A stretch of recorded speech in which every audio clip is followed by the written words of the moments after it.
Hello बच्चों, कैसे हो आप लोग। कोरोना छुट्टी में व्हाट्सएप फेसबुक देखने में और टिकटॉक करने में अपना समय बर्बाद कर रहे हैं क्या। ऐसे करने से आगे जीवन में पछताना पड़ेगा, इसलिए पढ़ने की तरफ ध्यान दीजिए। कोरोना लॉकडाउन समाप्त होने के बाद परीक्षा चलाएंगे, आप तैयार रहिए।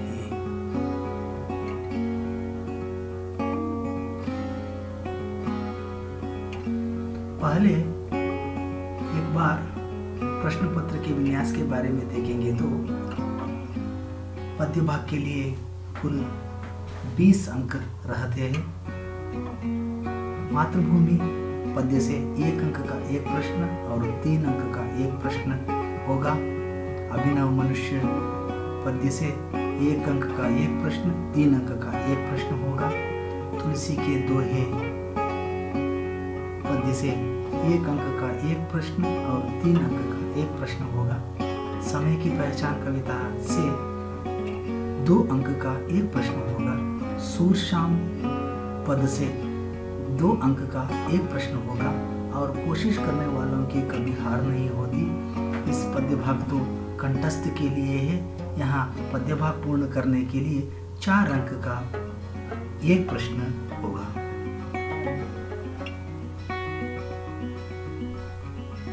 गद्य भाग के लिए 32 अंक है।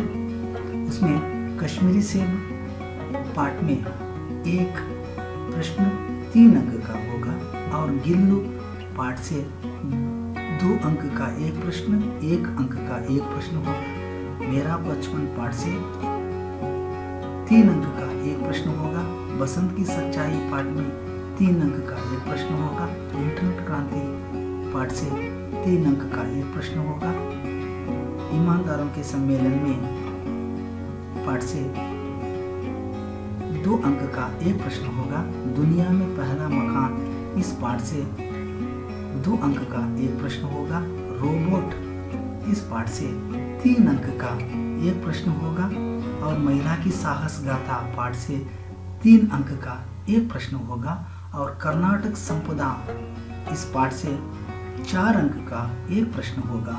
और गद्य भाग के अंतिम गद्य है बाल शक्ति। इस पाठ से भी 3 अंक का एक प्रश्न होगा। और पूरक वाचन के बारे में देखें तो हम पूरक वाचन में कुल 3 पाठ है। उसमें पहला है शनि सबसे सुंदर ग्रह। इस पाठ से 2 अंक का एक प्रश्न दिया जाएगा। और सत्य की महिमा और नागरिक के कर्तव्य, ये दोनों पाठों से एक प्रश्न 2 अंकों के लिए दिया जाएगा। और रचना भाग से कुल 16 अंक का प्रश्न पूछा जाएंगे। उसमें पत्र लेखन के लिए 5 अंक, अनुवाद के लिए 3 अंक, निबंध के लिए 4 अंक और परिच्छेद पढ़कर लिखना इसके लिए 4 अंक। कुल 16 अंक के लिए रचना भाग से पूछा जाएगा। और व्याकरण भाग में 8 अंक के प्रश्न पूछा जाएगा। आइए अब हर पाठ और पद्य से जो अति मुख्य प्रश्न अथवा संभवनीय प्रश्न है उसके बारे में देखेंगे। ये वीडियो अंत तक देखिए। पहला पद्य है मातृभूमि। इस एक प्रश्न मातृभूमि पद्य से 3 अंक का और 1 अंक का प्रश्न पूछा जा सकता है। अर्थात 1 अंक का एक प्रश्न और 3 अंक का एक प्रश्न पूछा जा सकता है।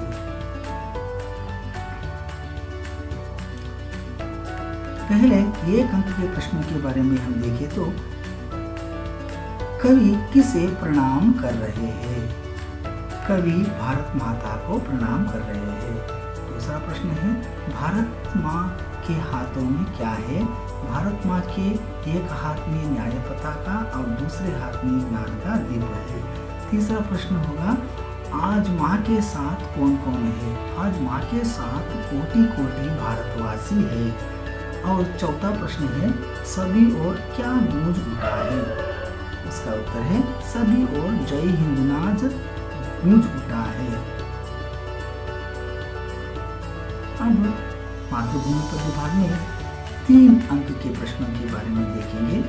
तो उसमें पहला अति मुख्य प्रश्न है, भारत माँ के प्रकृति सौंदर्य का वर्णन कीजिए। उत्तर अंशों के रूप में भी लिख सकते हैं और अखंड रूप में भी लिख सकते हैं।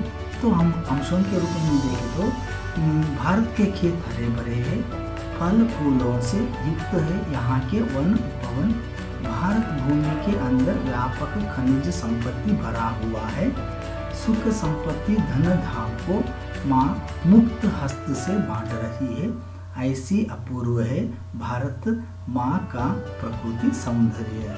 और दूसरा प्रश्न है, मातृभूमि का स्वरूप कैसे सुशोभित है। तो इसे भी हम अंश के रूप में लिख सकते हैं। भारत माँ के एक हाथ में न्याय पताका है, दूसरे हाथ में ज्ञान का दीप है। और दूसरा अंश है, जग के रूप को बदलने के लिए कवि भारत माँ से निवेदन कर रहे हैं। आज भारत माँ के साथ कोटि कोटि भारत की जनता है, सभी शहर और गांवों में जय हिंद का नाद गूंज उठा है। इस तरह मातृभूमि का स्वरूप सुशोभित है। इस तरह इस प्रश्न का उत्तर हम लिखना चाहिए। और एक अतिरिक्त प्रश्न है, ये प्रश्न कई बार पूछा भी है। देखिए, भारत माता अथवा मातृभूमि को अमरों की जननी क्यों कहा जाता है। कवि ने भारत माता अथवा मातृभूमि को अमरों की जननी इसलिए कहा है कि भारत के गोद में गांधी, बुद्ध और राम जैसे अनगिनत अमर तथा महान पुरुषों का जन्म हुआ है, जिन्होंने मातृभूमि के स्वाभिमान और गौरव की रक्षा के लिए अपने प्राणों को त्याग कर अमर हो गए हैं।